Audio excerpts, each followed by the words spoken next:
देखिए साहब, अभी मैंने सुना, एक बात तो साफ है कि भारतीय मुसलमान हो या विश्व का कोई भी मुसलमान हमारे हुजूर मोहम्मद सल्लल्लाहु अलैहि वसल्लम की शान में गुस्ताखी किसी भी तरह से बर्दाश्त नहीं करेगा।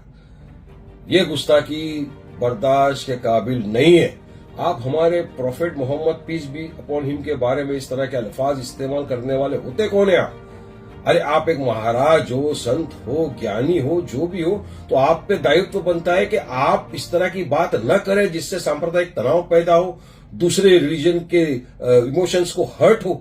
आपने आपके अल्फाज से तमाम मुसलमानों के दिलों को ठेस पहुंचाई है, आहट पहुंचाई है। आप क्या हो फिर? क्या चाहते हो आप करने के लिए?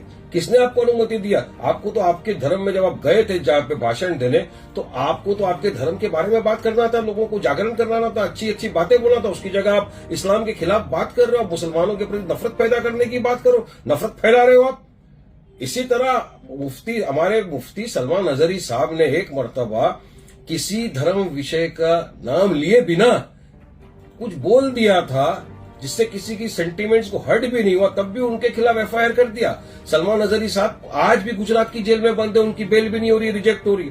तो आपके प्रति इतनी सहानुभूति क्यों दिखा रही है पुलिस?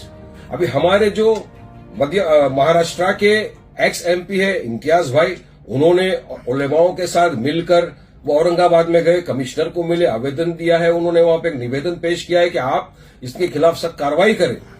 हम तो ये नहीं चाहते कि वायलेंस हो, मगर लोगों को रास्ते में प्रोटेस्ट करने का संवैधानिक अधिकार है, पीसफुल प्रोटेस्ट करने का संवैधानिक अधिकार है। और मैं तो अपनी जानिब से तमाम को गुजारिश करता हूं कि वायलेंस न करिए। वायलेंस इस चीज का हल नहीं है। आप पीसफुली प्रोटेस्ट करिए और कायदा कानून का पालन करिए, संविधान के दायरे में रहकर अपनी बात रखिए। और पुलिस प्रशासन से मेरा खास तौर से निवेदन है कि आप सख्त कार्रवाई करें। सिर्फ एक जगह एफआईआर कर दिया उससे कुछ नहीं होना है, उनको उठा के जेल में डालिए आप।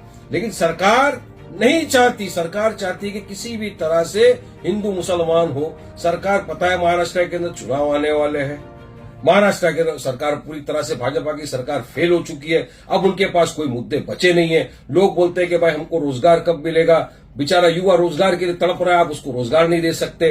डेवलपमेंट के नाम के ऊपर आपके पास कोई चीज नहीं है। तो लोगों का इस तमाम चीज से ध्यान भटकाने के लिए आप सिर्फ और सिर्फ बीजेपी वाले तुष्टीकरण की और पोलराइजेशन की राजनीति करना जानते हैं। ये यही करना चाहते हैं। ये चाहते हैं कि इस तरह के भड़काऊ भाषण दिए जाए, मुसलमान रस्ते पे आए, फिर आपकी गोली का निशान तो मुसलमान का सीना ही बनेगा ना। आप तो मुसलमान को ही गोली मारने वाले हो। तो मेरी तो दरखास्त है कि मत उतरिए, प्रोटेस्ट करिए लीगल वे में, संविधान के दायरे में रहकर। और इनकी शरारत देखिए कैसी होती है। आज महाराष्ट्र के अंदर काफी जगहों के ऊपर हिंदू संकल्प नाम से लोगों ने सभाएं रखी, मोर्चाएं निकाल। अब इनको पता है कि जुम्मा का दिन, नमाज के वक्त ही आप इजाजत दोगे। आप चाहते हो कि किसी न किसी तरह आग भड़के, लोगों के अंदर नफरत पैदा हो, अराजकता हो, और आप अपना काम कराते हो और अपनी सियासत को चमकाना है आपको। मगर देश की जनता समझ गई है भाजपा की अब ये पोलराइजेशन की, तुष्टीकरण की राजनीति नहीं चलेगी। लोग थक गए हैं आप लोगों की इस बात से। मेरा आखिरी में बस सिर्फ इतना बोलना है पुलिस प्रशासन से कि आप इस तरह का एफआईआर नहीं, हर जगह एफआईआर होना चाहिए उनके खिलाफ और उनको अंदर डालना चाहिए जेल में। तब एक मैसेज जाएगा कि जो भी इस तरह के भड़काऊ भाषण देगा, हिंदू मुसलमान कराने की बात करेगा या किसी के धर्म को ठेस पहुंचाने की बात करेगा, तो प्रशासन सख्त कार्रवाई करेगी, जैसा आपने सलमान अजहरी के खिलाफ बिना कुछ किए किया है। तो इनके खिलाफ उससे ज्यादा कड़क कार्रवाई होनी चाहिए। ये मेरी सरकार से निवेदन।